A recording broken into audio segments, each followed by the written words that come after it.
What's up, everybody? What's up? Good evening. Good evening, everybody on X. I see y'all out there. I see you guys out there. Let's get into it. Let's get into it. Let's get into it. All right. So the AI grid has another video out today, and I thought we should touch up on it. So this is Google's plan for AGI, Mr. Demis Hassabis. So let's check out how Google plans to test whether AGI has been released or not. Because how do we know? How does anybody know? Or how would anybody know if AGI has come or hasn't? Right? It could have come by now. What's the benchmark for that, right? How do we know AGI will suddenly exist? All right. So let's check out what Google has in mind. Let's check out what they have in mind. By the way, welcome back to the channel. If you don't know already, my name is Samson. I cover the project Cubic as well as talk about other things, but mainly Cubic. We talk about AI, AGI, and all things related. All right, let's check out today's content. All right, let's get into it. So Demis Hassabis has posed a new test for AGI. Let's talk about it. So essentially, Demis Hassabis came on an interview and he was talking about AGI and future development. And essentially, it came onto the conversation of talking about genuine artificial intelligence. So what is the true test for AGI? Because when you look at benchmarks, when you look at reasoning, when you look at robots, there isn't one broadly accepted definition for AGI. Sure, people say general intelligence, but what does that really mean? So Demis Hassabis puts forward this kind of test that is genuinely innovative. And he says that the kind of test that he would be looking for is training an AI system with a knowledge cutoff. Let's say, for example, 1911, and then seeing if it could come up with general relativity like Einstein did in 1915. And that is the... Ooh. Interesting. Bold and interesting.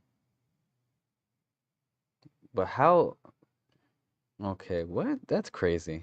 Kind of test that he thinks is a true test of whether you have a full AGI. So kind of general relative, for example, 9 is really innovative.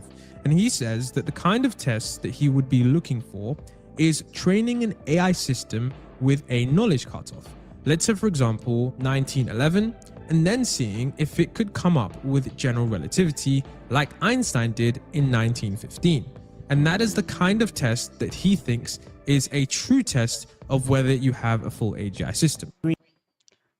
Off the top of the dome, I gotta say I don't agree with that being the test.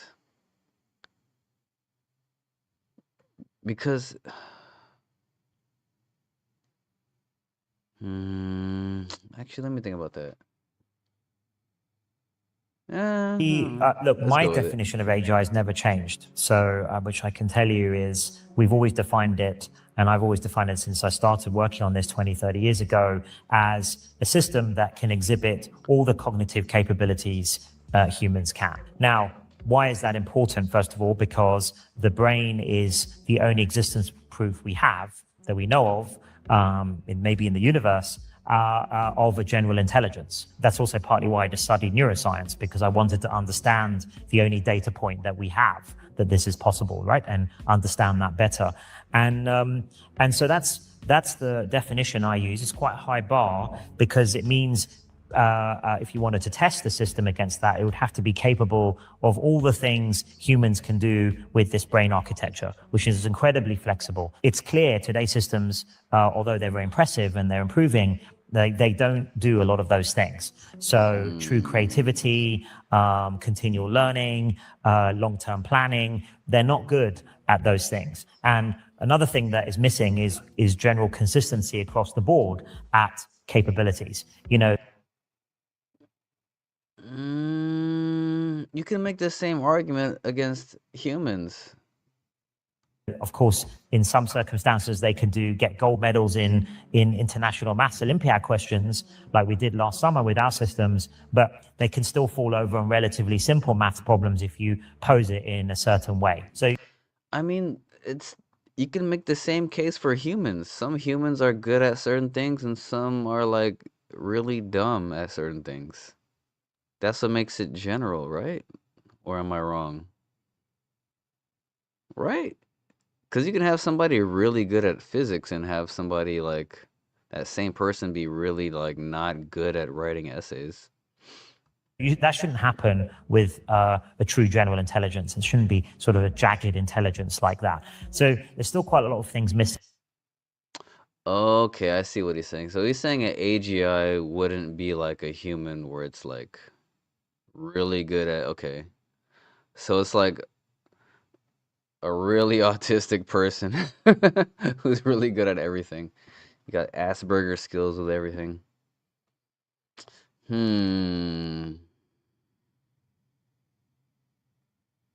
Okay, so an AGI would pretty much be like Rain Man, but with everything. I think the kind of test I would be looking for is maybe training an AI system with a knowledge cutoff of, say, 1911, and then seeing if it could come up with general relativity like Einstein did in. Now, I think this is a genuinely interesting benchmark for AGI, and I think this highlights something important. The difference between pattern matching on existing knowledge versus genuine specific scientific reasoning from first principles. Now, I think the challenge of... Yeah, there's definitely a big difference between that. Let's run that last thing he said back real quick, because that's really important to let that sink in. Between mark for AGI, and I think this highlights something important. The difference between pattern matching on existing knowledge versus... Right, which is what LLMs do. Something important.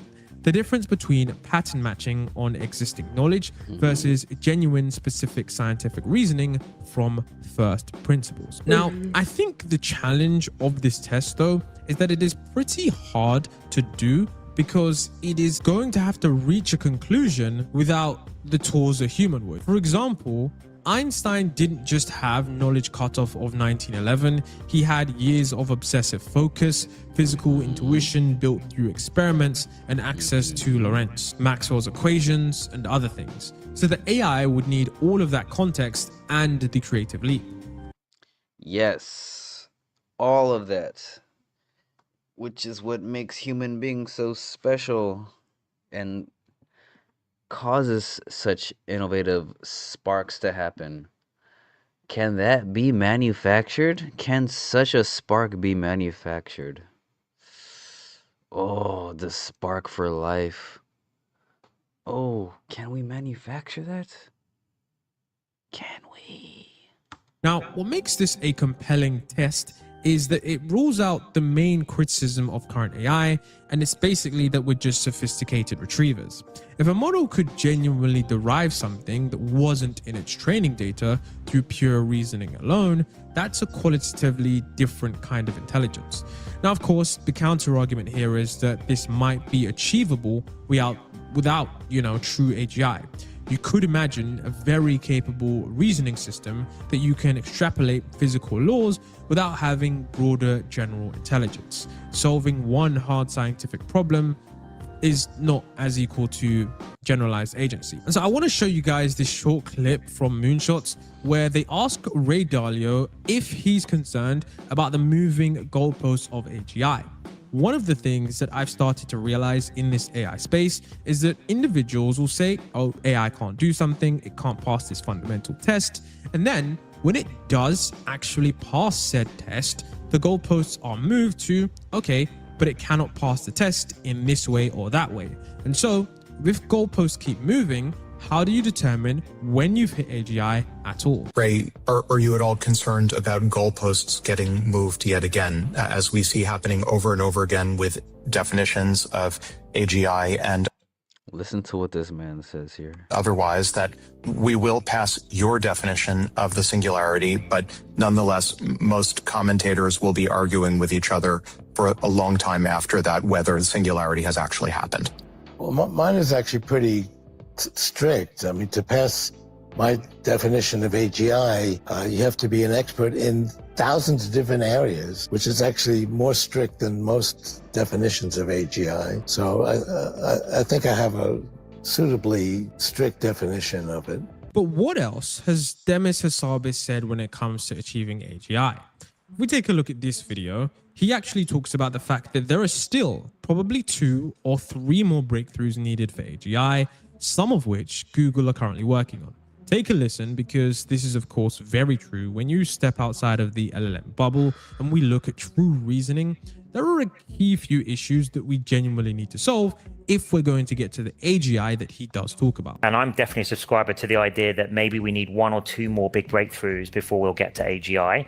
And I think they're along the lines of things like continual learning, better memory, longer context windows, or perhaps more efficient context windows would be the right way to say it. So don't store everything, just store the important things. That would be a lot more efficient. That's what the brain does.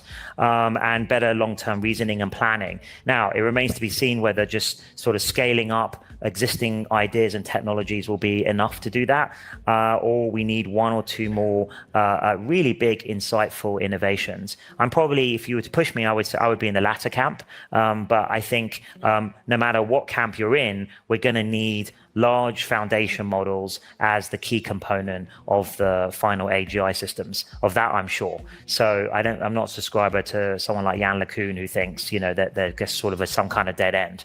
I think the only debate in my mind is, are they a key component or the only component? Now in that clip, you can see he talks about a few things. You know, you're going to need 2 more breakthroughs, which is of course 2 more giant step functions like continual learning, better memory, longer context windows. But something he also mentions is of course the very infamous Yann LeCun. Now, the reason I'm talking about Yann LeCun is because we're going to go full. Definitely have continual learning, which is what Cubic is going for with their Neuraxon model. Circle here. I'm going to show you guys why everyone can be correct at the same time. And he talks about the fact that, you know, Yann LeCun basically believes that LLMs are a complete dead end to AGI, or whether or not they are the full solution to AGI. And I think he's kind of right in the sense that LLMs are probably not the full solution to AGI, but a wider part of what AGI actually is. Now, if you're unfamiliar with Yann LeCun's statements, I could agree with that much. LLMs definitely aren't AGI, but they could be a piece of it. Because LLMs are low-key how your brain works too. Because I've caught my brain doing LLM stuff before. Like, the more I look into AI, the more I realize, oh, snap, my brain just pulled an OpenAI. Like, I just went off pattern recognition. I wasn't observing reality. I was regurgitating a prediction. Yeah, I've caught myself doing that. No way. And whatever you can hear from some of my more adventurous colleagues, it's not going to happen within the next 2 years. There's absolutely no way in hell to, pardon my French, the idea that we're going to have, a country of genius in the data center, that's complete BS, right? There's absolutely no way. What we're going to have maybe is systems that are trained on sufficiently large amounts of data that any question that any reasonable person may ask will find an answer through the systems. And it would feel like you have, a PhD sitting next to you, but it's not a PhD you have next to you. It's, a system with a gigantic memory and retrieval ability, not a system that can invent solutions to new problems, which is really what a PhD is. Okay, this is actually it's connected to this post that Thomas Wolff made, that Inventing new things, requires a type of skill and abilities that you're not going to get from LLMs. So now, of course, the thing is, but then if you really think about it, you can't create something new without a piece of like old information. So I feel like, call me crazy, we're getting too I feel like the faction is we're getting too separated from LLMs and like different types of ways to approach AI. I feel like there's not just one right way. I feel like it's all interconnected. Because you can't come up with new ideas without mixing up old ideas. I mean, unless there's just like, no, actually, I could be wrong, because there's the spontaneous neurons firing, which is like what, the trinary states. You try random things and see how they correlate. You prune bad connections, and then you remember the new ones. Yeah, you know what? Yeah, you can't have one without the other. Like, you try things that you've done before, and then you try random things. All right, let me stop rambling here. Let's continue on with the video. Is that Jan LeCun talks about LLMs not being leading us to AGI, and it's a super fascinating question, because remember, he says that LLMs are basically a dead end to AGI. But if we look at the ARC AGI leaderboard, we can see that with every iteration of new large language models, you can see that they've been increasing in capabilities. Now, the ARC AGI benchmark is one of those that is notoriously difficult, because the way how the test is designed is essentially to basically prove that only a human could get above the human baseline, which is around 80 to 90%. But in just a few short space of months, maybe even just over a year, we've seen models go from maybe 5 to 10% all the way up to 80%, like Gemini 3 DeepThink is doing. Damn. Which begs the question, are these things smart, or are they just pattern matches? It is very hard to wonder what is happening. Could be Now, both. here's the problem, okay? Benchmarks are unfortunately being gamed. I'm not accusing any of these AI labs from doing so, but benchmarks, I don't think, are that much of a useful target anymore when it comes to figuring out if we're close to AGI. So let's take a look at what exactly I mean by that. So I was doing some research and I came across this very, there wasn't that much information about this Twitter thread, but I did do a little bit, of a deep dive. And I saw someone, post about the fact that ARC AGI might not be as good as you think. So Melanie Mitchell did some research, and she said, of course, this is what got me excited about ARC AGI in the first place. I worry that this goal has been lost amid the rush to achieve higher and higher accuracy on ARC. At least some ARC tasks can be solved using shortcuts, spurious correlations in the tasks data. For example, our group found that the numbers representing the colors in the inputs can be used by LLMs to find unintended arithmetic patterns that can lead to accidental correct solutions. And we found that if we change the encoding from the numbers to the other kinds of symbols, the accuracy goes down, and the results are going to be published soon. And they've also identified other possible shortcuts. So essentially, there was like a complete Substack post on this, but the main point from it all is that high benchmark scores don't necessarily mean that the AI actually understands the task. It may be getting the right answers for completely wrong reasons. And the best example from the article they talk about is that when AI models solve ARC AGI correctly, they can only explain the right reasoning about 70% of the time. Humans explain it correctly 90% of the time. So roughly 1 in 3 correct AI answers is basically a fluke. And they talk about the clever Hans hook. And there was a horse essentially in 1904 that could apparently do math. So, so you said about 30%, 33% of correct AI answers are a fluke. Let's run that back more. of the time. That was interesting, what he just said. Example from the article they talk about is that when AI models solve ARC AGI correctly, they can only explain the right reasoning about 70% of the time. All right, they can only explain the right reasoning 70% of the time. Humans explain it correctly 90% of the time. Humans explain it correctly 90% of the time. So roughly 1 in 3 correct AI answers is basically a fluke. So 1 in 3 correct AI answers is a fluke, according to this specifically. And they talk about the clever Hans hook. And there was a horse essentially in 1904 that could apparently do math, read clocks, identify playing cards, and everyone thought it was a genius. But it turns out that it was just reading tiny unconscious facial expressions from the questioner to know when to stop tapping. Brilliant. I've heard about this when training animals. Yeah, they're not actually like understanding and computing like we do. They're just reading subtle expressions. Hmm.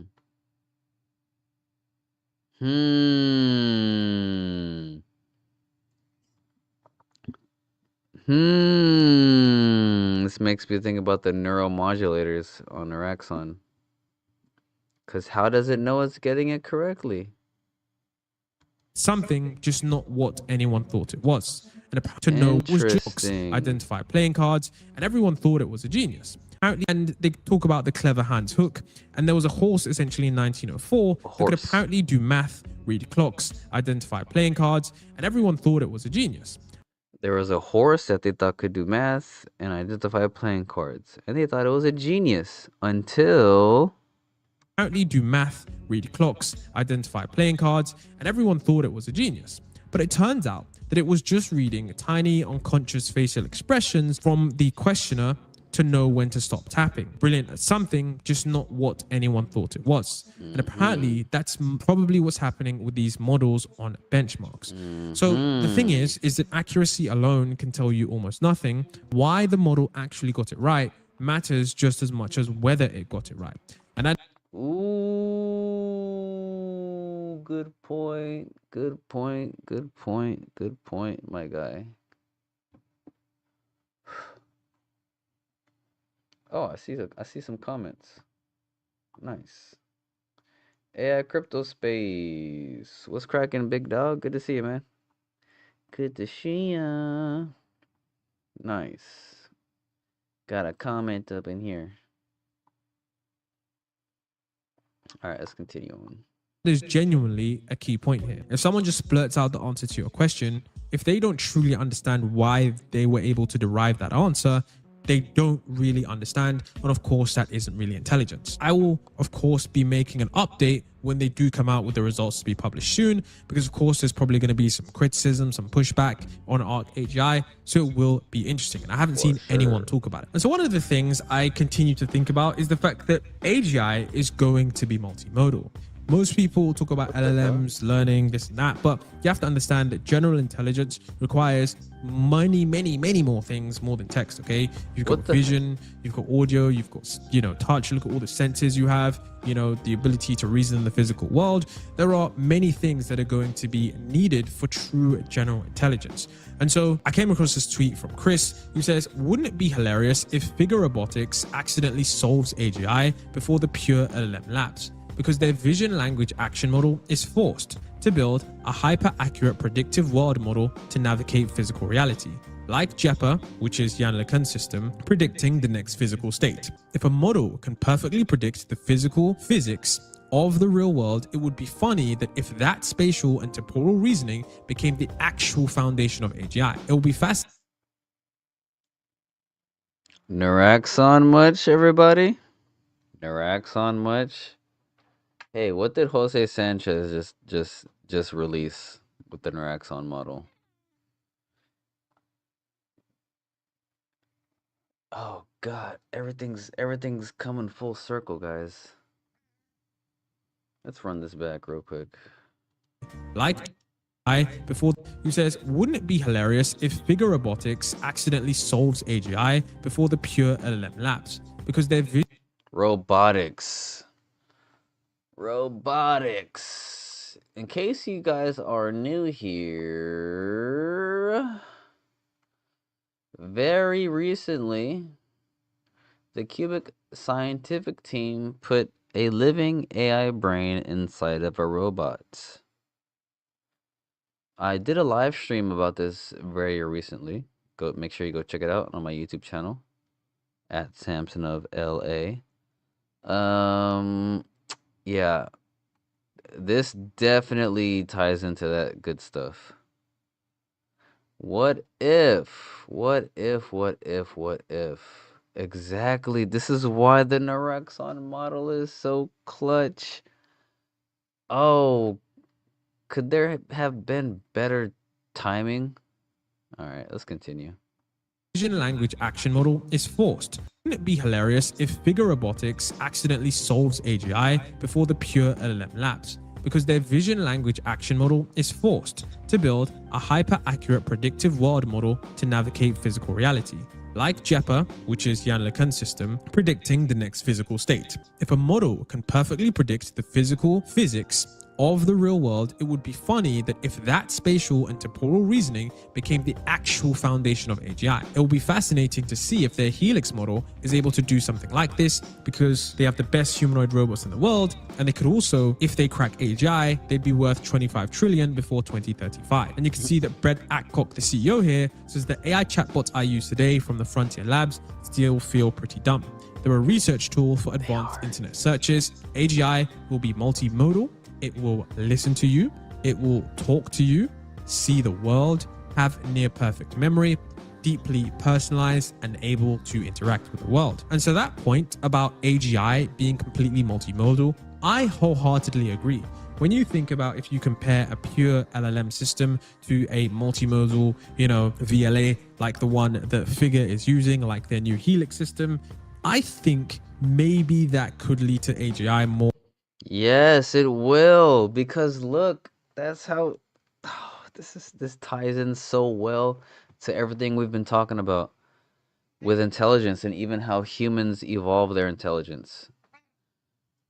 Because babies evolve their intelligence by needing their sensors, how hungry they are, how much light they see, how they feel, how they walk, how they stand, how they're able to touch.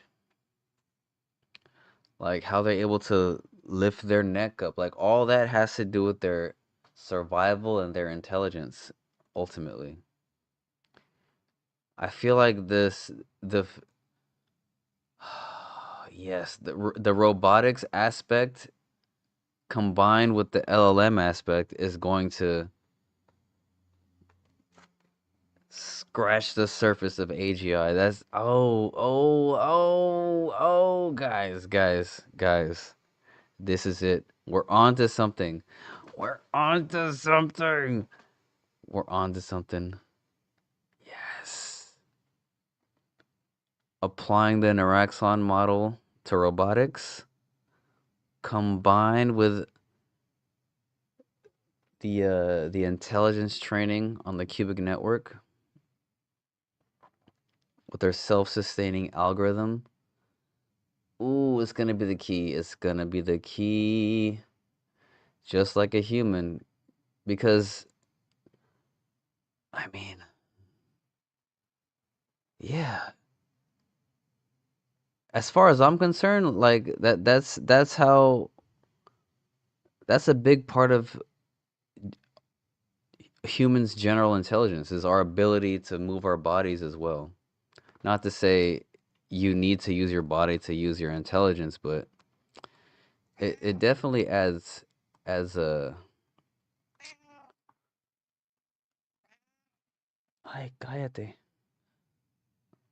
A big portion of compute being able to use your body.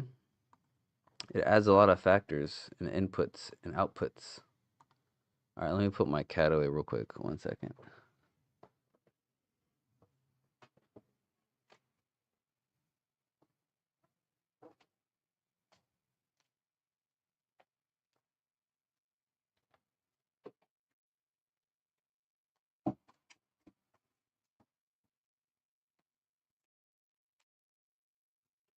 Yes. Damn, that's so trippy hearing this from a completely different source. This is so interesting.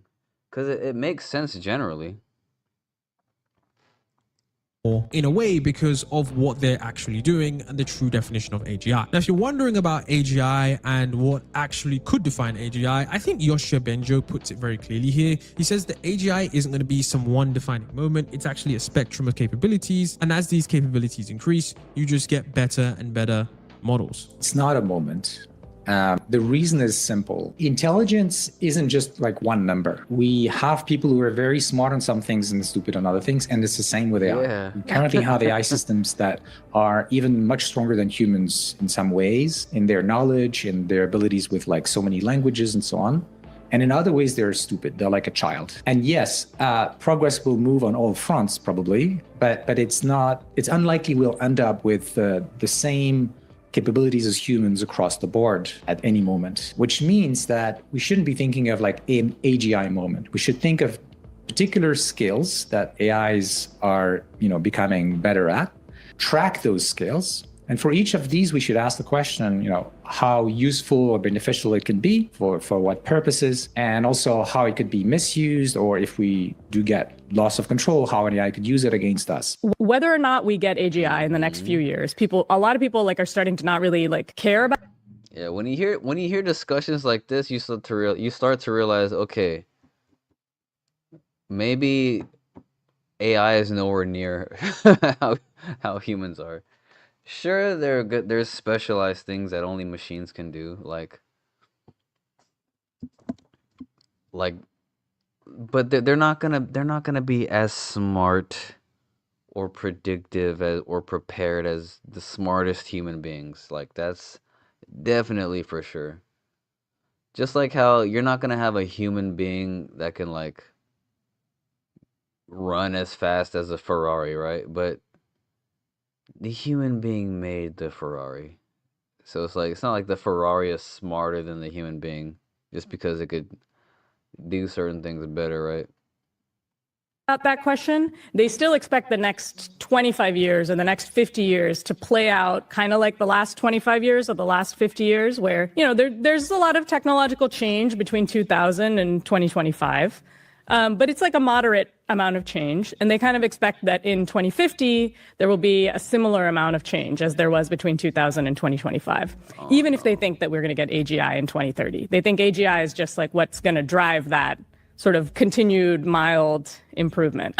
Whereas I think that there's a pretty good chance that by 2050, the world will look as different from today as today does from the hunter-gatherer era. It's 10,000 years of progress rather than 25 years of progress, driven by AI automating all intellectual activity. So let me know what you guys think about AGI, and I'll see you guys in the next one. It's been Andrew Black. Keep on watching.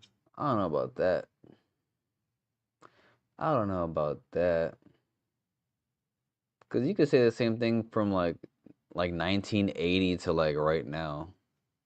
Somebody would have said that. But today doesn't look that much different from 1980. Except for maybe cell phones and Wi-Fi. Alright. What else we talking about? World War III. How you guys feeling about World War III? That just popped off yesterday. So let's get into some goodness. So I'm not a side taker over here on this channel. So I'm going to play a couple of clips about World War III that just started. Just so we're familiar with both sides. I'm not going to take sides. So here's a clip from... this is from the... no, not the UN chief. Him... Alright, this is from the... I'm going to start from the Iran representative, who vows to teach the U.S. a lesson for their strikes.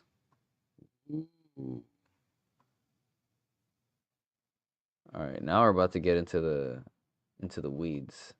Alright, we talked about our AI. Now let's talk about some current events. And in condemnation, the thank those council members, in particular China, Pakistan, and the Russian Federation, who have today taken principled position in condemnation this unlawful act. When UN didn't take no action for Gaza, why Iran or any country should expect justice from UN? Yeah, this whole thing is a mess, everybody. Whether you want to be informed or not, I mean, it's hard not to be informed. You might as well be. And it is regrettable that some members of this body, in a blatant double standard, disregarded the flagrant act of aggression committed by the US and Israel on Iran and condemn Iran for using its inherent right to self-defense on the UN Charter. Mr. President, this morning the United States regime jointly and in coordination with the Israeli regime initiated an unprovoked and premeditated aggression against the Islamic Republic of Iran for the second time in the recent months, while deliberately attacking civilian populated. So he's claiming that Israel and the US made their second attack on their nation, their sovereign nation, in the last year. Their second attack unprovoked. So I'm assuming he means the first one was when the US attacked their nuclear sites, right? But apparently they're not making bombs. They're doing nuclear for stuff for energy. This is all hearsay. So this is just the whole story. I'm not taking sides. This is just the whole story, right?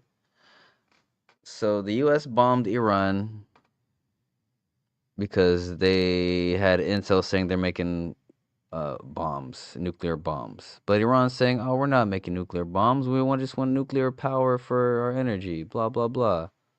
So now Iran's saying, hey, you attacked us again. What are you doing over here?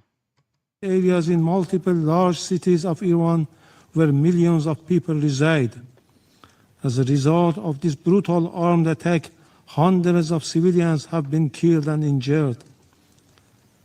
The aggression and atrocious crime of the United States regime and the Israeli regime and the deliberate and persistent targeting of civilian infrastructure are going.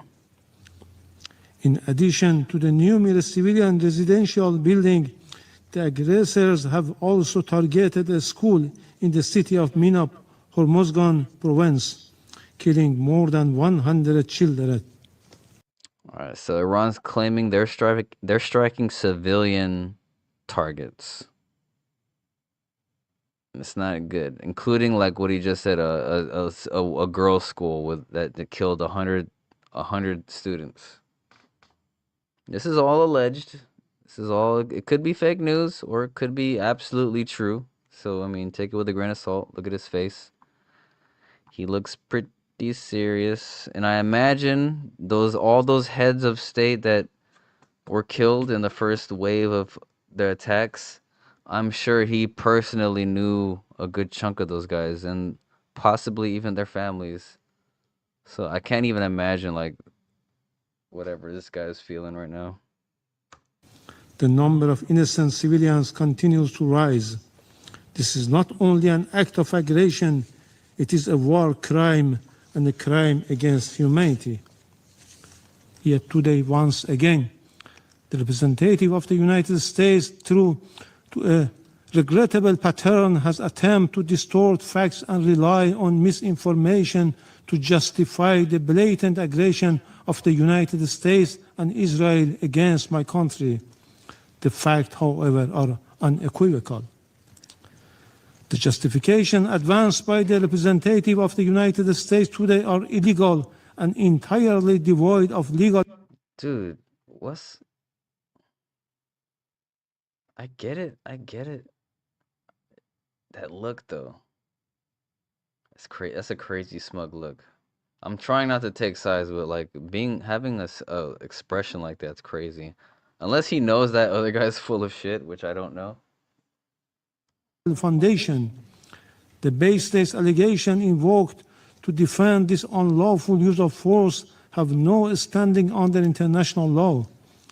The invocation of preemptive attack claims of imminent threats or other substantiated political claims cannot legitimize aggression.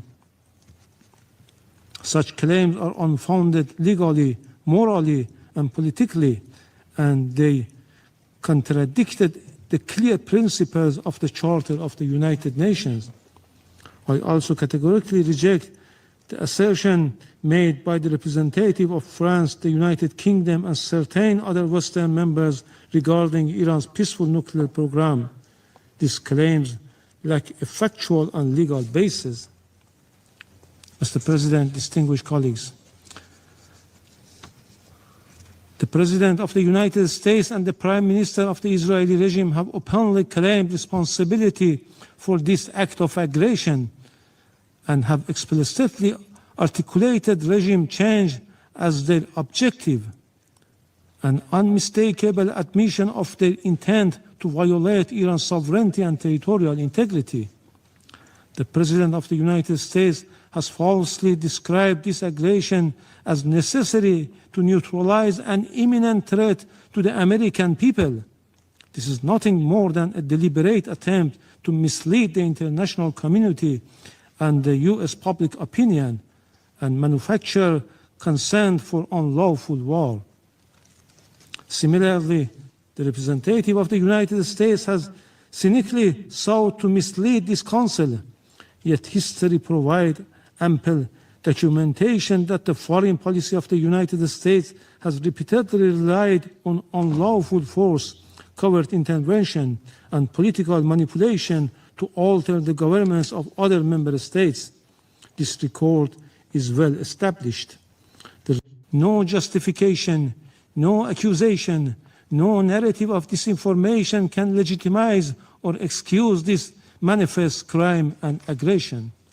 Mr. President, we have communicated on several occasions with this Council and the Secretary General about. That's pretty crazy how we could just decide to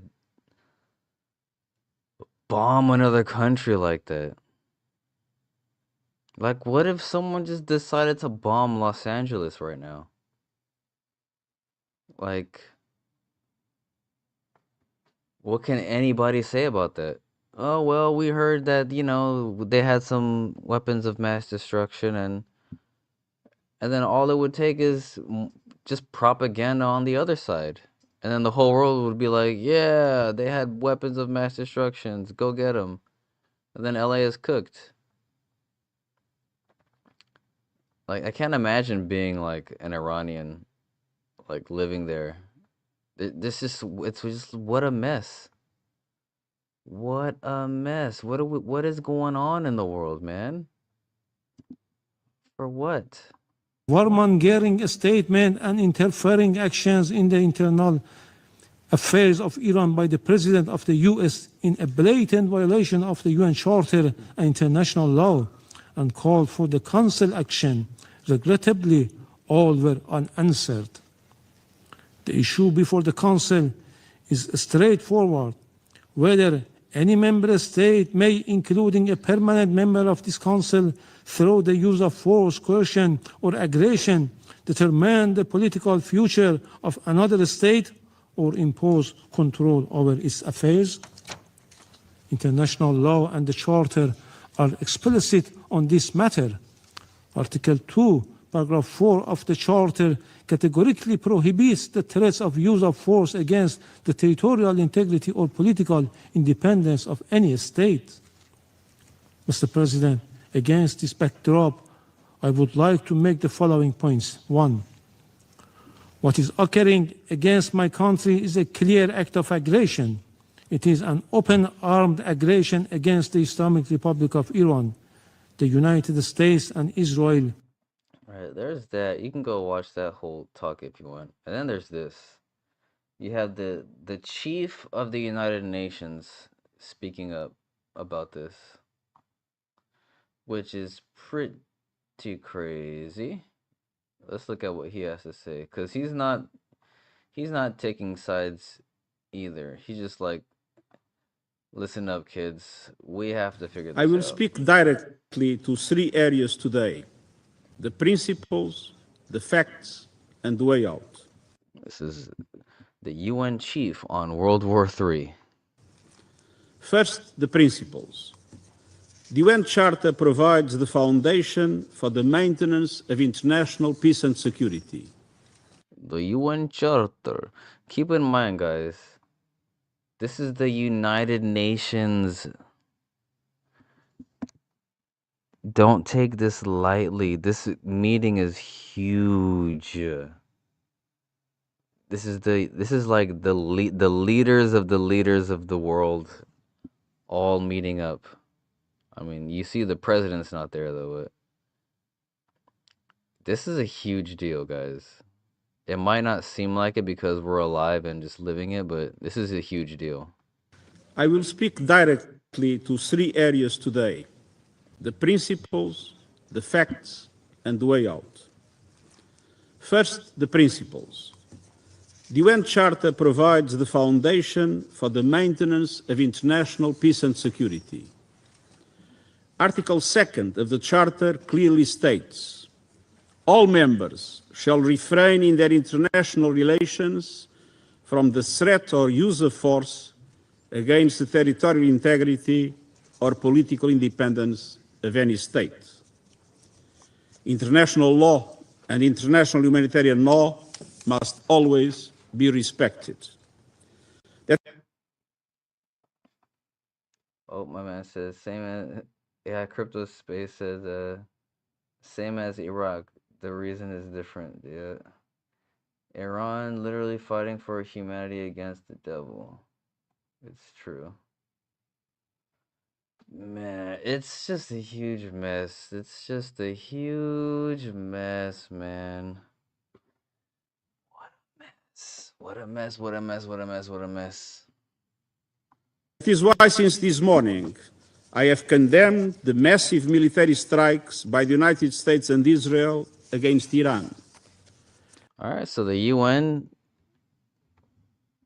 does not like the attacks that the US and Israel made.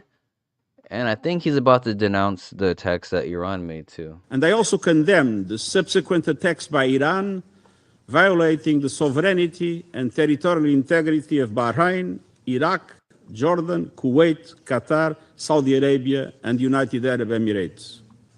Yeah, so in case you guys didn't know, so it's one thing that the United States and Israel, they attacked Iran, right? But Iran said, what the f... And they attacked everybody around them. That's why he's like, dude, okay, it's one thing for the US and Israel to attack Iran. And then it's another thing for Iran to just attack all these other countries like Qatar and who else did he say? Rewind it. Violating the sovereignty and territorial integrity of Bahrain, Iraq, Jordan, Kuwait, Qatar, Saudi Arabia, and United Arab Emirates. Jeez, they attacked everybody. We are witnessing a grave threat to international peace and security. Military action carries the risk of igniting a chain of events that no one can control in the most volatile region of the world.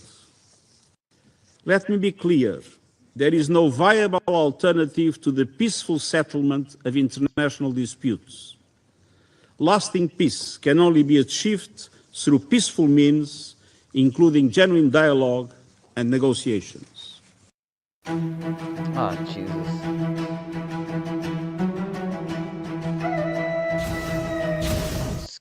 Skip. Mr. President, second, the facts. The situation on the ground is very fluid. There are many unconfirmed reports. Here is what we know. This is bad. About 20 cities across Iran, including Tehran, Isfahan, Qom, Shahryar, and Tabriz, have reportedly been attacked. In Tehran, large explosions were reported in the district that includes the presidential palace and the compound of the supreme leader. Several high-ranking officials have reportedly been killed, including, according to Israeli sources, Iran's supreme leader Ali Khamenei, that I'm not in a position to confirm. Iran's airspace has been closed and the country is under a near total internet blackout. The attacks have reportedly caused significant civilian casualties. According to Iranian media, an airstrike killed at least 85 people and injured many more at a girls' school in Minab, Hormozgan province. So sad. And the school in Tehran was also reportedly hit, causing 2 deaths. Mr. President, military action is expanding rapidly across the region, creating an increasingly volatile and unpredictable situation and heightening the risk of miscalculation. According to Israeli sources, 89 people have been injured in Iran's subsequent strikes on Israel, and there were also impacts in the occupied West Bank. Iran has announced that in reaction to US and Israeli airstrikes, it targeted US military assets in the region. These strikes have reportedly hit civilian areas and infrastructure in the countries that I have already mentioned. Indirect impact of falling debris was also reported in Lebanon and Syria. Most Gulf states successfully intercepted the Iranian strikes. However, the UAE reported that 1 civilian was killed by debris from an intercepted missile. In Iraq, there are reports of drone and missile attacks from both sides. There are also... Dude, those drone attacks are absolutely terrifying. Have you guys seen the footage? It looks like 9/11, but like times 10.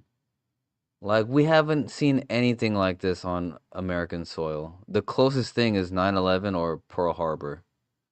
We've never seen stuff like this on American soil. You see like drones flying into like apartment buildings. Like, it's absolutely horrifying. I can't imagine if that type of warfare was brought to the U.S. Reports that I feel like that's exactly why the A bombs were used after Pearl Harbor. They're like, you're gonna do what? No. The war's gonna end here. So yeah, I feel like, ugh.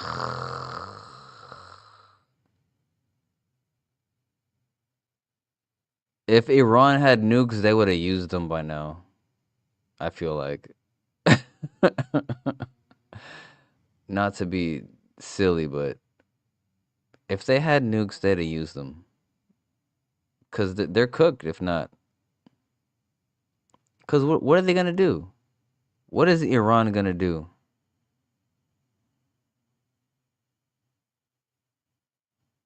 Like, for real. To the United States of America?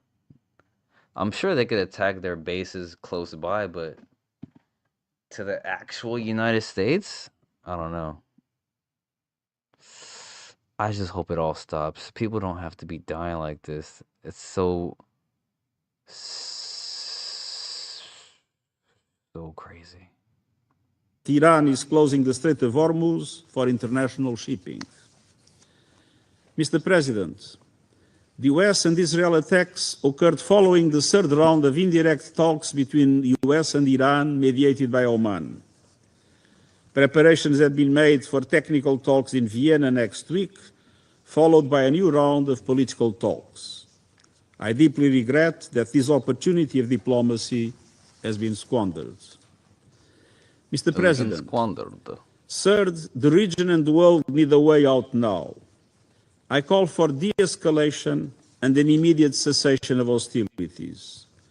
The alternative is a potential wider conflict with grave consequences for civilians and regional stability.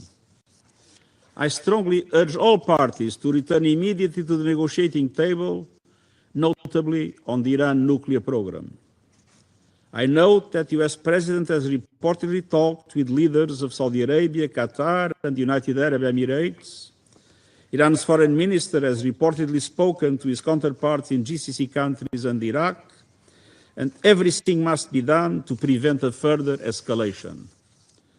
To this end, I call on all member states to strictly uphold their obligations under international law, including the UN Charter, to respect and protect civilians in accordance with international humanitarian law, and to ensure nuclear safety.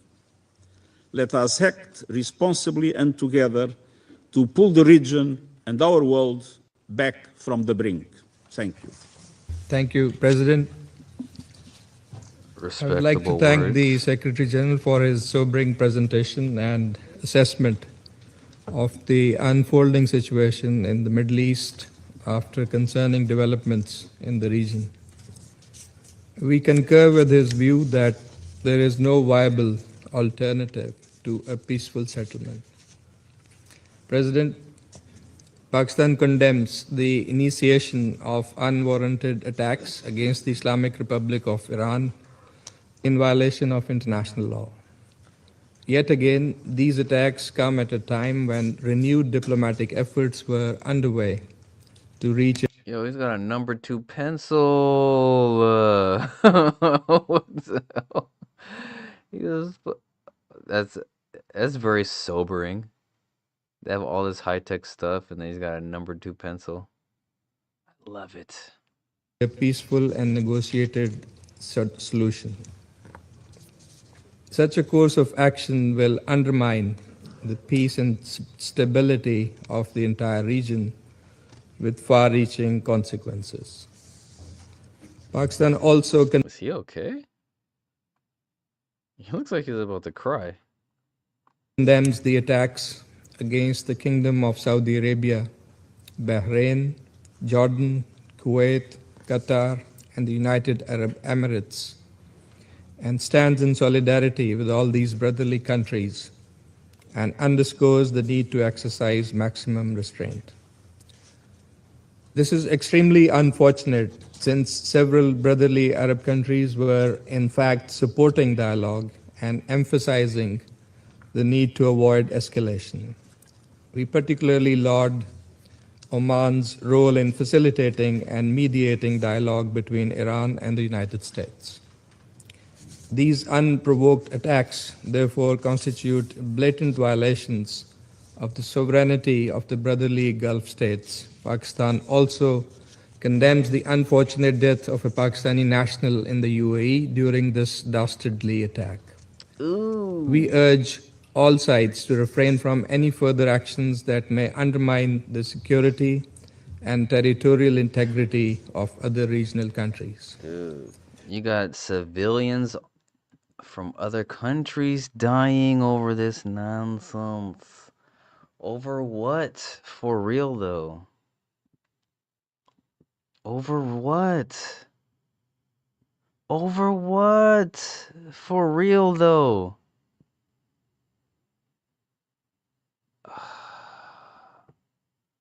That's like if I'm pissed at my next door neighbor to my left, and then suddenly my next door neighbor to my fucking right has to die for it. It's like, dude, why? Why? It doesn't make sense. We're humans. We're smarter than this. President, we regret the fact that diplomacy has once again been derailed as these attacks have happened right in the middle of negotiations. These military actions undermine dialogue and further erode trust that was already in short supply. We offer our... Man, this is why we need AGI to put everybody in their place. So AGI could be like, what's that? You have a disagreement? How about I stop your supply chain? And then all the countries gotta be like, oh, no, no, no, no, no, we're sorry, we're sorry, we're sorry. Oh, yeah, you guys agree? Shake hands. Okay. That's why we need AGI. AGI is gonna save our fucking planet, dude. Can we please have AGI, the right AGI, so we stop this bullshit ass fucking trifling ass wars for what? And then at the end of it, it's like, okay, all this happened, all these people died, all this damage happened, and then for what? For nothing really to even actually have changed. It's just the mood changed because enough people died. It's like, dude, no. Come on. Come on. We need AGI ASAP to mitigate all this World War III stuff. Condolences and sympathies to civilians caught in the middle of these violent acts. Our thoughts go out to the school children in Iran and many civilians elsewhere, and the family of the Pakistani national who was killed during attacks on the United Arab Emirates earlier today. President, the purposes and principles of the UN Charter are inviolable and sacrosanct. The Charter prohibits threat or use of force against territorial integrity or political independence of states. Pakistan reiterates the call for full respect for international law, including the UN Charter, as well as the international humanitarian law. We are deeply alarmed at the risk of regional conflagration. Safety and well-being of millions of our compatriots in the countries of the region is also top priority for Pakistan. Pakistan is maintaining close contact and coordination with brotherly neighboring countries, including at the leadership level. We are ready to extend our support towards peaceful resolution of outstanding issues. Pakistan has consistently advocated the primacy of peaceful settlement of disputes and the imperative of avoiding confrontation and conflict in a region already beset by tensions and volatility, as the Secretary General has also noted. Diplomacy and dialogue should be the guiding principles for achieving negotiated settlement of all contentious issues in accordance with the rights, obligations, and responsibilities of the parties concerned. Pakistan calls on all sides to immediately halt escalation and urgently resume diplomacy with a view to achieving a peaceful, negotiated resolution to this crisis. Thank you so much. I thank the representative of Pakistan for the statement, and I give the floor to the representative of Greece. You know it's serious. Thank you, Mr. President. When the UN is meeting, because soldiers be killing each other all the time. But now that Iran and the US are like, the UN is like, hey, come on, guys, seriously. This isn't good. It's World War III, guys. They're trying to stop World War III. They're like, please, guys, stop it. This is going to get bad if you don't stop it. This is them pleading right now in real time. For convening this meeting at such a short notice.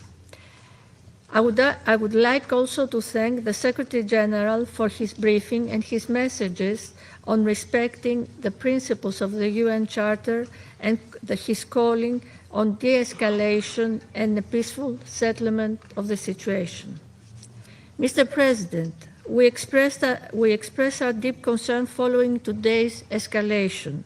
Our aim should be to return to substantial negotiations towards a peaceful settlement in line with international law and the UN Charter.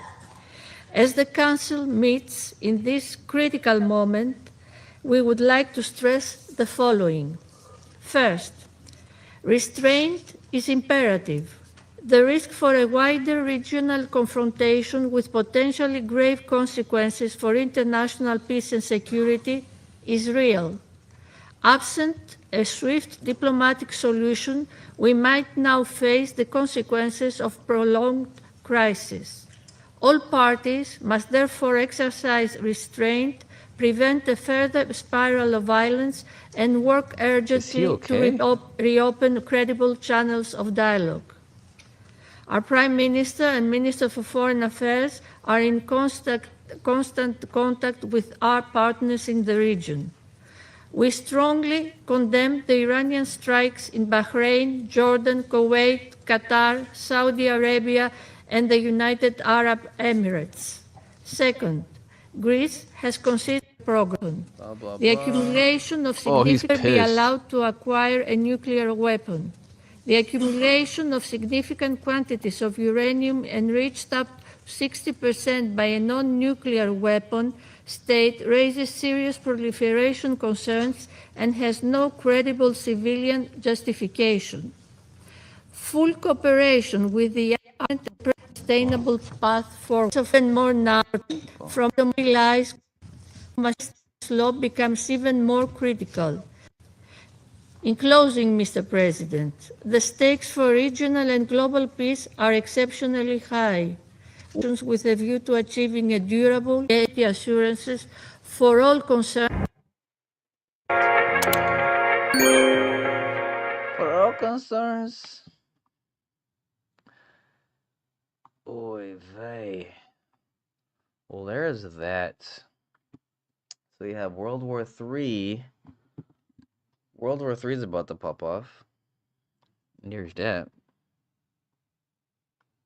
How we doing besides that? Yeah, crypto space. How do you feel about World War III about to pop off?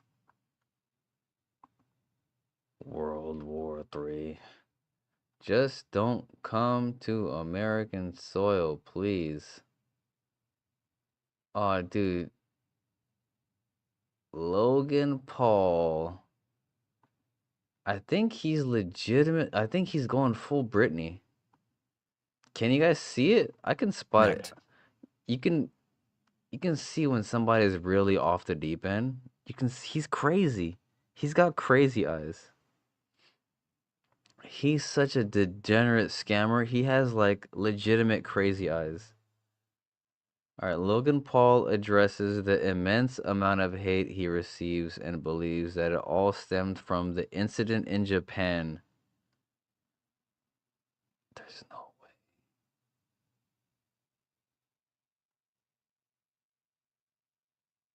I mean, sure, that was a screw up, but that's like almost 20 years ago, no? That's a long ass time ago. No one even cares about that. Like, literally, no one cares about that incident. People care about you scamming them out of their crypto and lying to them. But all right, look at how crazy this guy's eyes are. I have a disconnect with a portion of the internet because I just don't understand the criticism. And then if I just don't understand the criticism. If you can't tell he's lying through his teeth from his body language, then I don't know what to tell you. He's clearly lying. I have a disconnect with a portion of the internet because I just don't understand the criticism. And then if I talk about it, like there's always something else to say. Bro, this podcast alone will feed commentary channels for the next 3 months. Like they will have a feast with this thing. And bro, there will be criticism. What a narcissist. Of course, it's easy to claim it, but I mean, it's obvious. Around anything I do, it does not matter if it's true. People love to run with anything that tears me down.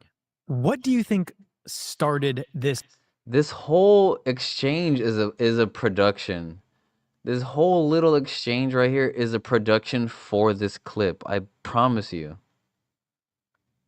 This clip is a production. I promise you that. I promise you.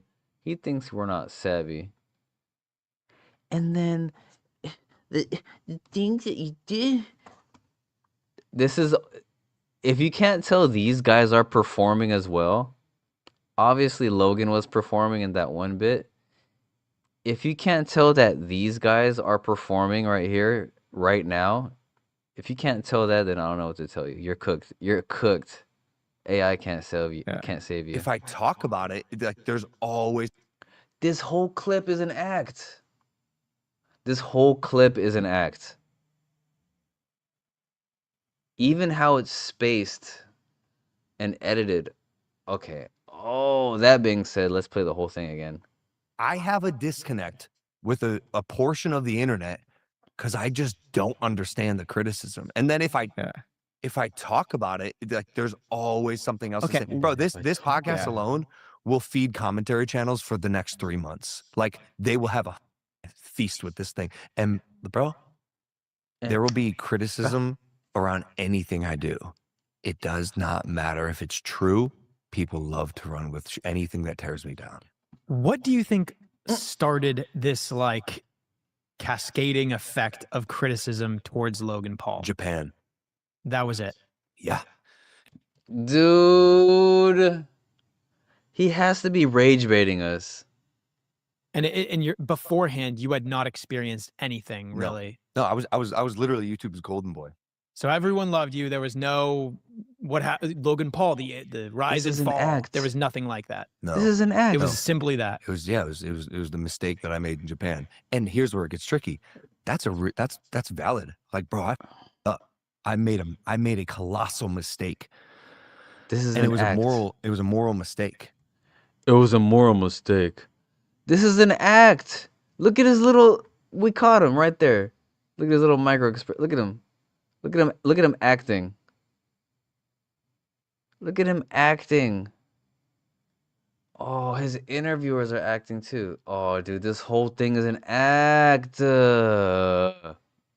And so, you know, a lot of people close their mind off to the idea that this is like a young person who like had his priorities shifted and like can become a better human being. It's, oh, like he had a moral dilemma. He's going to have a lot more. And he's a piece of, he's evil.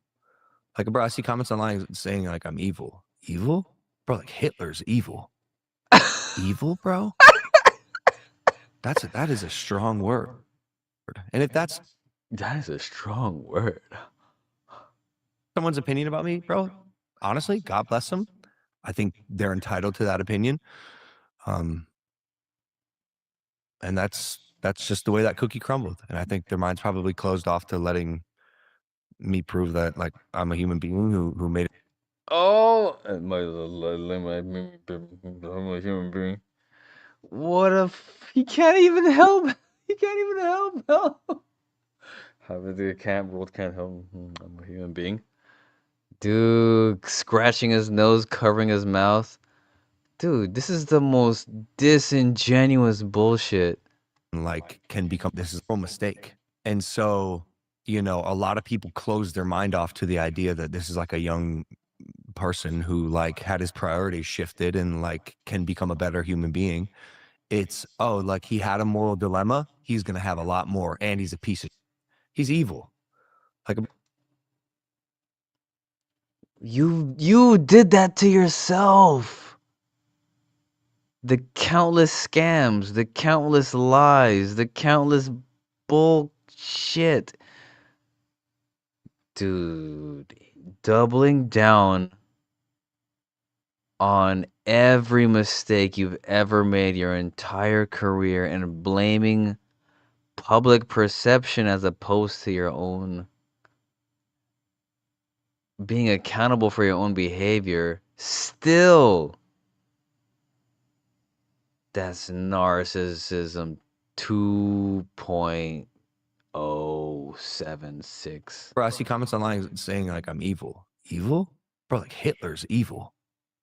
Evil, bro?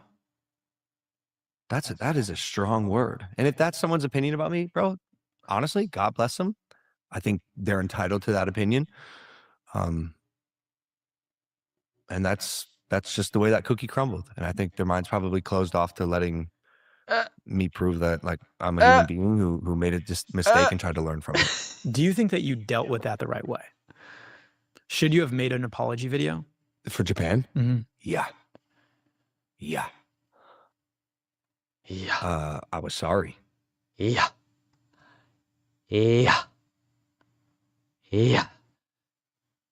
Yo, Logan Paul doesn't know when to quit. Why are you making these videos? Why?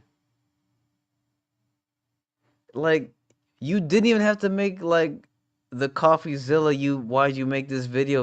Like, he makes videos digging himself deeper with it. What? He's a serial video maker. Whether it helps him or not, he just can't help but making it. The narcissism is real. He's like Trump. He's gonna tweet and talk no matter what, no matter how stupid it makes him look. It doesn't even matter. He's just gonna smile and dance through it. It doesn't even matter. I fucked up. I genuinely believe I fucked up. To this day, I'm like if I don't know if this was on your list of questions, but like if you were to ask me what's one regret you have in life, I have more than one, but my actions in Japan, it is a regret. My actions in Japan. I think I became a better human because of it, and I certainly tried to do that. I became a better human? No, you. I became a better. And it wasn't like it's like, yeah, please forgive me. I'm a good guy. It was like, all right, I'm gonna try to earn the literally just earn the chance to be forgiven. I want to earn the chance to be forgiven. Just a chance. Please try.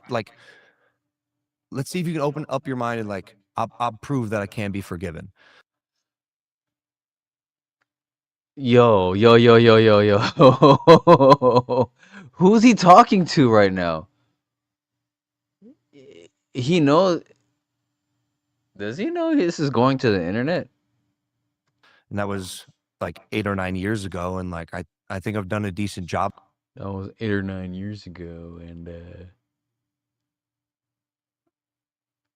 I know these guys these interviewers. There's no way.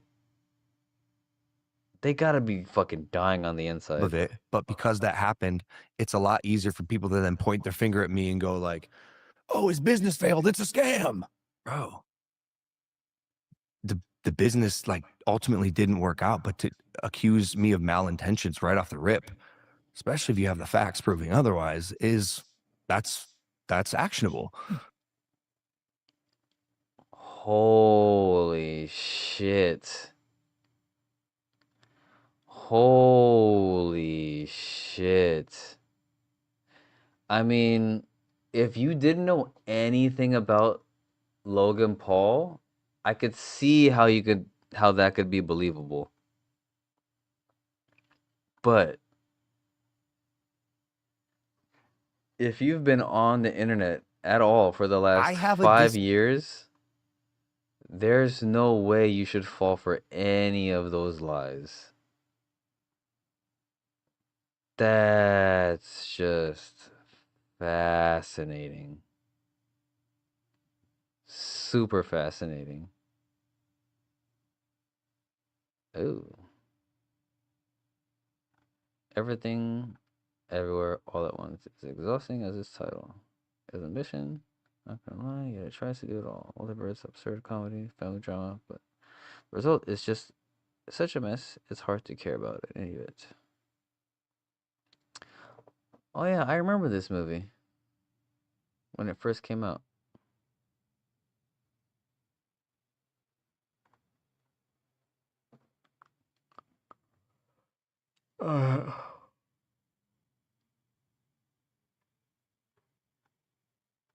It looks like I'm hard.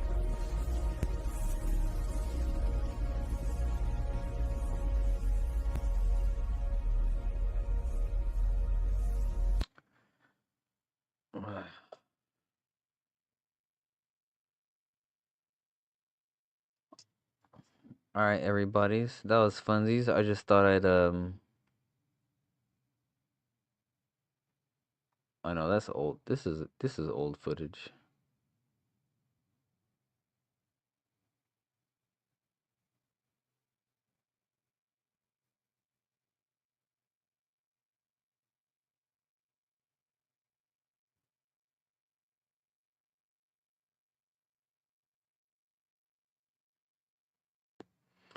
Ba-dum-bum.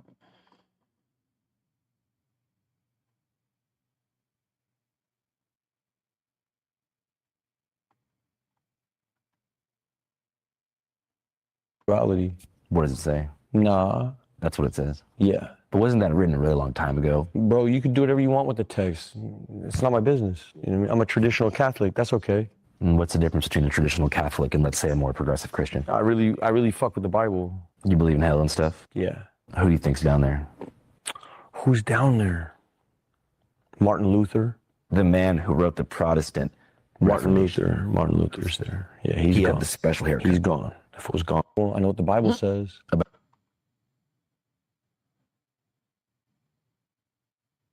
What the hell is this?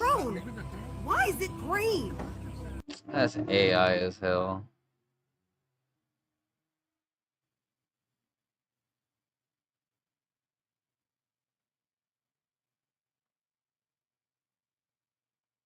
What is this?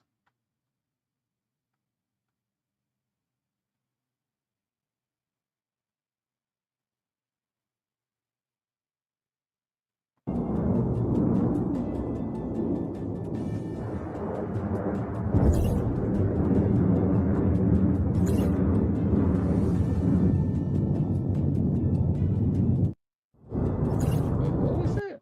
Iran releasing the footage of a missile hitting a U.S. warship. The missile flew past AGI Akagi, landing aircraft aircraft USS Lexington, and finally hitting the second Lexington. The real question is it War Thunder Armor 3? World of Warships?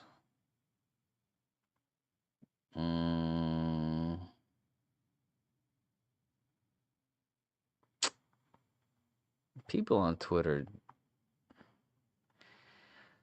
Man, people on Twitter be looking at the war like it's a video game. Yeah, they did that. Well, we have this and we have that. It's like, man, whatever. It's more just, do you just keep pushing them away? What happens if you allow?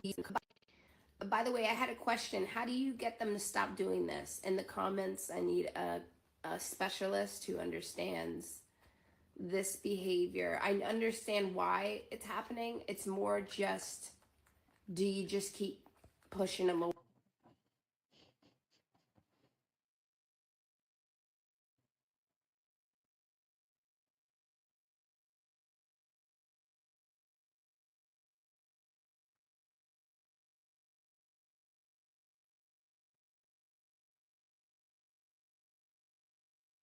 Uy.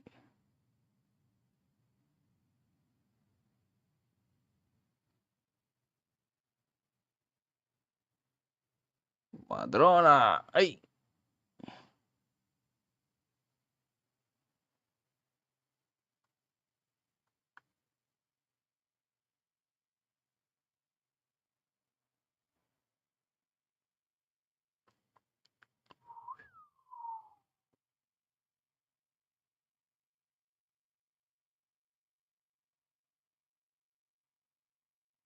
It took me 8 seconds to realize what it was, and another 22 seconds to realize I want some. Wait, is that cheese?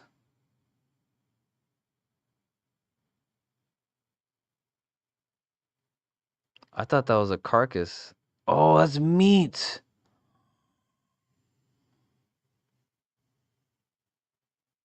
Whoa, da.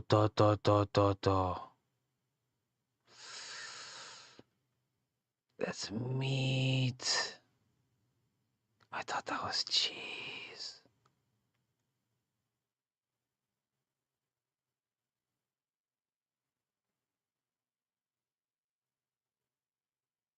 Hey, yo.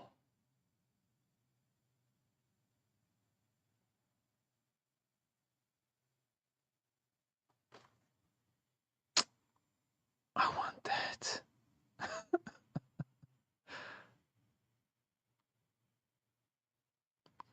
What's going on here? Don't know. What the hell?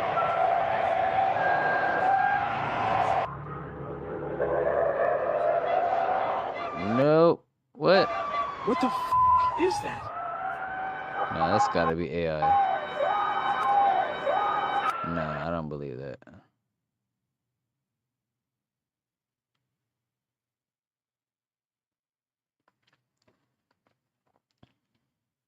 Dude, there's gonna be so much fake shit on Twitter. Nah.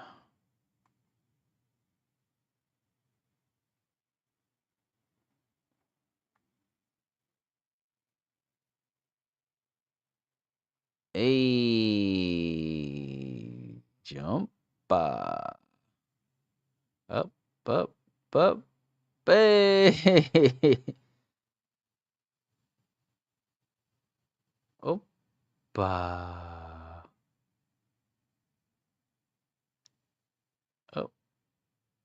oppa, nice.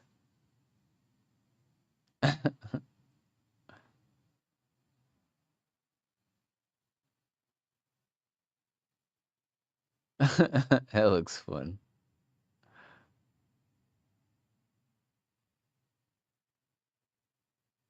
That actually looks fun. Hey, yo, what the fuck is this? What is this? Yo. That's fucking crazy. I ain't gonna. What? Okay, that means that it's time for me to go. What the hell is that? Oh my god. Alright, bye guys. Holy crap. Good night. Alright.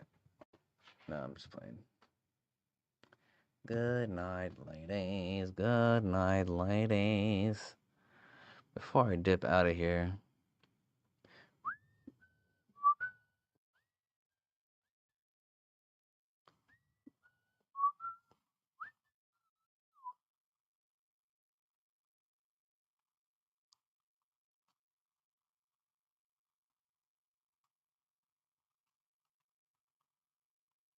Bum bum bum bum, bing bing boom boom, bing bing bing bing bing bing bing bing.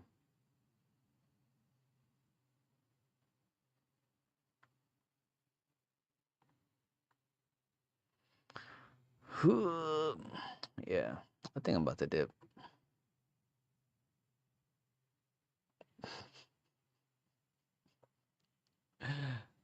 All right, have a good night, everybody. We're gonna end on this note.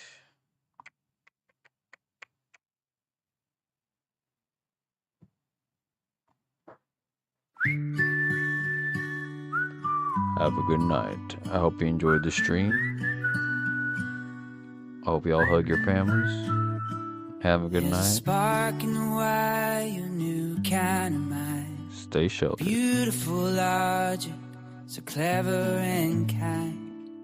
We're building a future, a helper, friend. On one simple promise, our missions depend. Oh, Anthropic and Cupid, we sing the same song. For a world that is safe, where we all get along. No armies or watchdogs, no spies in the night. Just helping and healing and sharing the light. Some people see power, a way to control, to build bigger weapons and damage the soul. But we see a partner, a chance to improve. A code written with ethics, a code made with love. Anthropic and Cupid, we sing the same song. For a world that is safe, where we all get along. No armies or watchdogs, no spies in the night. Just helping and healing, sharing the light. For the good of the many, it's the promise we make.